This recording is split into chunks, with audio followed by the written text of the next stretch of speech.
Hello enthusiast, panibagong review na naman. Meron tayong titingnan ngayon na napaka-interesting na flashlight. Ito ang Manker Striker.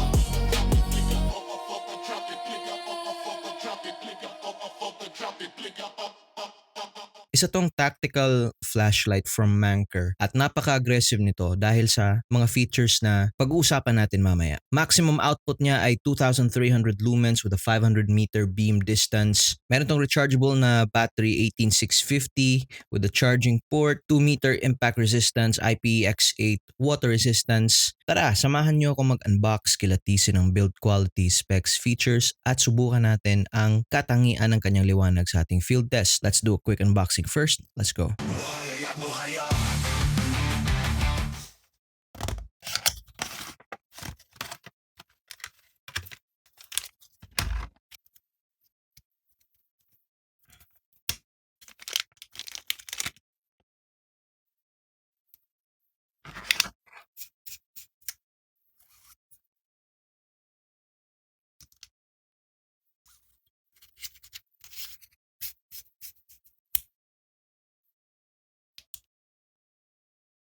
Ngayon tapos na tayo sa unboxing. Beam shots agad. Let's go.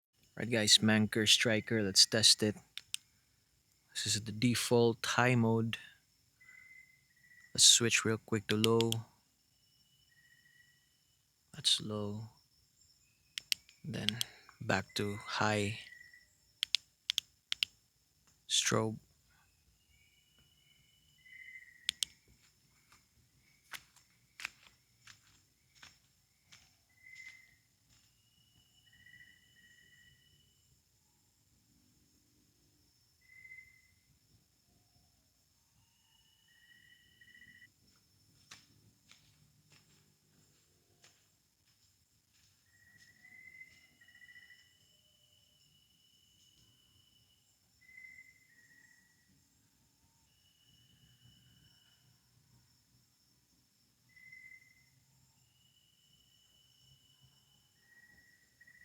Manker Striker long range test, 180 meters.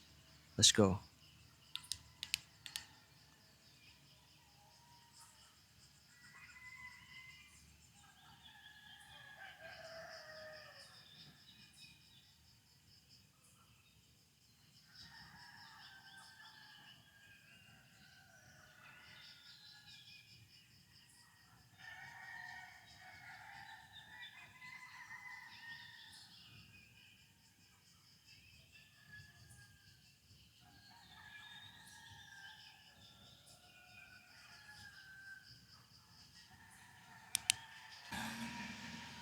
Manker Striker, let's do an ultra long range test. That mountain over there is approximately 850 meters, but the Manker Striker is only rated at 500 meters. But this is a very good environment, very less light pollution, so you can see the beam actually reach that 850-meter distance. The way we know is that there's a bald area or a patch at that side of that mountain, and the light kind of reveals it.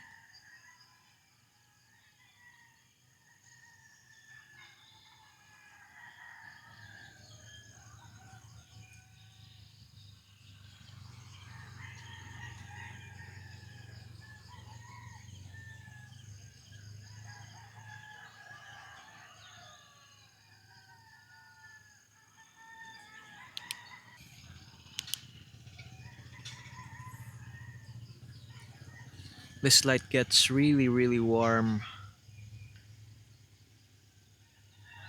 Now it's very hot.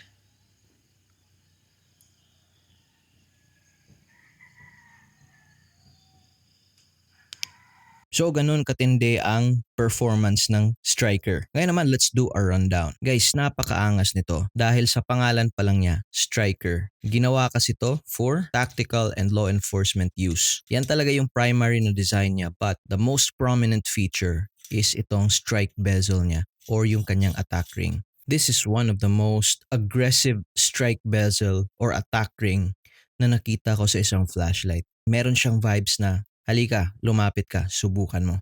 So pag-usapan natin yung kanyang build quality. Makikita natin yung kanyang tail switch, may markang letter M. Tapos nagustuhan ko kasi very protruding yung kanyang tail switch.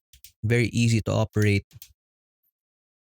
At hindi ka mahihirapan dito sa pag-activate ng kanyang strobe. Napakadali lang, pretty straightforward. It feels very easy. That's my opinion sa kanyang switch. Tapos dito titingnan natin yung kanyang tail cap.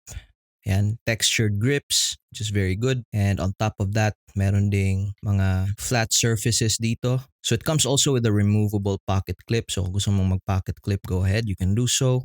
Tapos meron din siya ditong tactical ring. So this allows you to do like a cigar grip. Yan. So that's one of the main function of this one. Para na rin hindi siya nagpapagulong-gulong kung ilalagay mo siya on a flat surface. So it stays still thanks to this simple but yet smart accessory. It also keeps the flashlight somewhat level pag inilapag mo siya sa lamesa. So dito yung tube niya, napaka-slim ng profile niya. So unlike any other 18650 na flashlight, in comparison, we have the Convoy C8. This uses the same battery, 18650, pero tingnan nyo yung difference nila when it comes to width or diameter ng kanyang tube. So para sa akin, mas compact, manipis yung tube ni Manker Striker. So dito wala siyang textured grips unlike sa karaniwang flashlight na may knurling. Pero hindi naman issue yung kanyang grips kasi meron namang tactical ring and may ridge dito. So probably your middle finger and your index finger stays planted. Yan. So hindi siya basta-basta dudulas. So meron din siyang cooling fins dito, deep cooling fins. So this helps with heat dissipation during constant high output. So yan, tinignan na natin kanina yung kanyang attack ring. So yung kanyang attack ring pala is na tatanggal. So pwede mong tanggalin or pwede mong ibaliktad so that it will look like a discrete normal flashlight. Di ba? Napaka-stealthy at napaka-smart ng design na yon. Hardened mineral glass with anti-reflective or AR coating both sides. So that's very, very good. Smooth reflector. So alam natin na napaka-throwy ng liwanag nito. Tapos yung LED naman nito is yung luminous SFT40. So explore natin yung ibang features nito. Tingnan natin. Main feature niya, designed for law enforcement, hunting, and tactical applications. Tapos yung kanyang battery naman is 3.6 volts, 3000 milliamp hour, high drain protected 18650, which is good. High efficient constant current circuit, tapos reverse polarity protection, tapos ito immersion gold and gold plated connector to ensure an effective conductivity. Tingnan nga natin. So you have gold plated contacts, then yung contact niya doon sa loob. Let's try to check it out closer. Let's have a closer look. So ito yung battery niya. You can charge it via USB-C. And this is the tube. So size and weight nito, so you have an idea how big it is. For me, this is a very compact 18650 na flashlight. I expected na magiging mas malaki pa siya, but I'm very, very surprised na halos kaparehas lang or konti lang yung size difference nila ng Manker Striker Mini. Meron din tong mini version. So titingnan din natin yon. And yan, size and weight niya. Tapos ito naman yung kanyang ANSI chart. So meron lang tong tatlong modes. So yung isa is slow, which is 53 lumens. Kaya na ito umabot hanggang 40 hours. At meron na tong high mode, 2,300 lumens. And up to 3 hours, 30 minutes. 80 meters sa low, 500 meters, half a kilometer sa high. And there you go. Ito naman yung battery specifications niya. So ito naman yung kanyang programming. So yung default talaga nito is on high mode. So yan yung default niya, high. So every time you turn it on, it always go to high mode. The intention of this flashlight is very, very aggressive. Biruin mo, naka-high agad. Unang bira mo pa lang. Tapos yung low mode naman, pag-usapan na rin natin yung kanyang user interface, which is very easy. Madali lang matutunan, di nyo na kailangan ng manual. So, naka-default na high mode or turbo mode. So, para ma-access mo yung low mode is pindutin mo pangalawang beses. So, you can do a full press. Pwede namang half press lang. Half press. And then do a full click to sustain that low mode. Meron din siyang momentary, pero nagsa-cycle through siya kapag pinindot mo ng tuloy-tuloy. Yan. It cycles through low and high. So, yan. Yan. Kapag matagal mo siyang hindi pinindot, it will always turn on at the highest setting. So, kapag hinintay mo siya. Pero kapag mga ilang segundo lang or 1 second lang siguro, less than 1 second, it will cycle through low and high. Tapos yung strobe naman, napakadali lang, double half press. And then you can click that. Madaling double half press lang. Yan. Then you can click it to sustain that strobe. So yun lang yung kanyang modes, wala nang iba, napakadaling gamitin. Meron to iba't ibang kulay at material, so I think there's a titanium version of this one. So kung pag kinabit mo na yung kanyang attack ring, mag-iiba na yung kanyang beam profile. You can see the pattern of the attack ring. And that makes it very unique. Spill, yan, makikita nyo. A very interesting spill kapag yan, bumubuo na yung ganitong pattern. So kung may makita kayong ganitong pattern na spill, alam nyo na Manker Striker yan. So for me, this is a very good companion, and for those who want to collect this is a very cool piece. Huwag niyong palampasin to.